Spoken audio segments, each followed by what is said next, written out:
ছোট হওয়ার কারণে কিন্তু খেলাও এক দিক সন্তান আজকের এই খেলায় যিনি সার্বিকভাবে অর্থ দিয়ে সহযোগিতা করেছেন এবং সার্বিকভাবে সহযোগিতা করেছেন আমার শ্রদ্ধেয় বড় ভাই সালমান জেঠ রহমান। গোল হতে পারত অবশ্যই।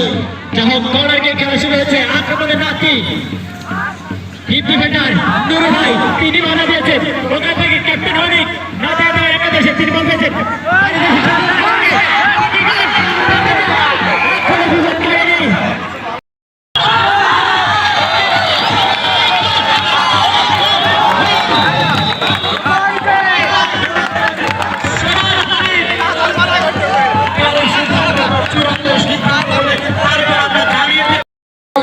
এর সাথে সংশ্লিষ্ট সহযোগিতা করেছেন কথা অর্থ এবং পরামর্শ দিয়ে সবার প্রতি কৃতজ্ঞতা প্রকাশ করছি এবং সবাইকে আমাদের খেলাকে সাফল্যমণ্ডিত করার জন্য বিনীত জানাচ্ছি।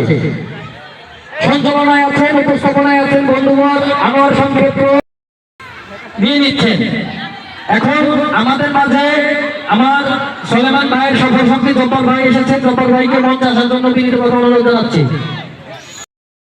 অসাধারণ মামুন এখানে কয়েকটা পানির ব্যবস্থা করো, টেবিলে কয়েকটা পানির ব্যবস্থা করো।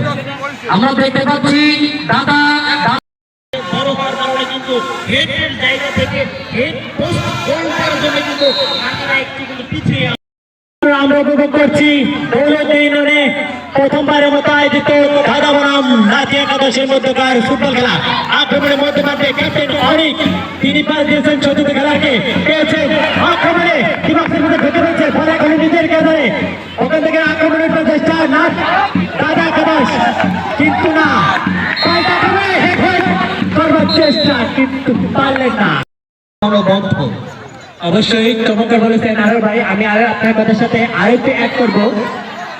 মনের ভিতরে কেমন ধুকধুক করছে, বিশেষ করে দাদাদের কি জানি কি হয় যদি হেরে যায় নাতিদের কাছে, ওইদিকে দাঁড়িয়েও বাজায় এদিকে কাপা গেল সবই গেল, খেলায় কিন্তু হারা যাবে না। ওইদিকে দাঁড়িয়ে আছে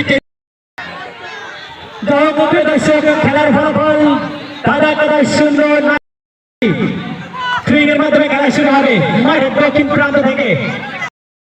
গোলকিপারের হাত ও পাশে সুন্দর বল পেয়েছে, বল নিয়ে জোরাচ্ছে, দেখা যাক হালকা চমৎকারই করেছিল, দেখা যাক লং শটে কি হয়। কবারে বলটা মিস হয়ে গেল।